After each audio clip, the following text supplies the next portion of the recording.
नाशिकमधील TCS प्रकरणी राष्ट्रीय महिला आयोगाने सविस्तर अहवाल मुख्यमंत्री देवेंद्र फडणवीस यांना सादर केला आहे। यावेळी आयोगाच्या शिफारसींनुसार कठोर आणि प्रभावी कारवाईचं आश्वासन देवेंद्र फडणवीसांनी दिलं।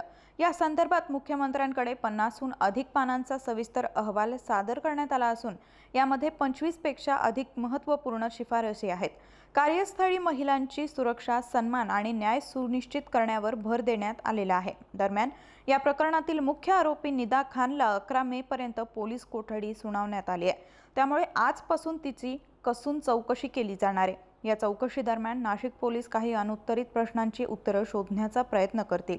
तसंच निदा खाननं गरोदर असल्याचं वैद्यकीय प्रमाणपत्र सादर करून अटकपूर्व जामिनासाठी शर्थीचे प्रयत्न केले होते, मात्र नाशिक जिल्हा न्यायालयानं तिचा जामीन अर्ज फेटाळला। याशिवाय याच प्रकरणातील अटकेत असलेले इतर आरोपी शाहरुख कुरेशी आणि रझा मेनन यांचीही चौकशी सुरू आहे।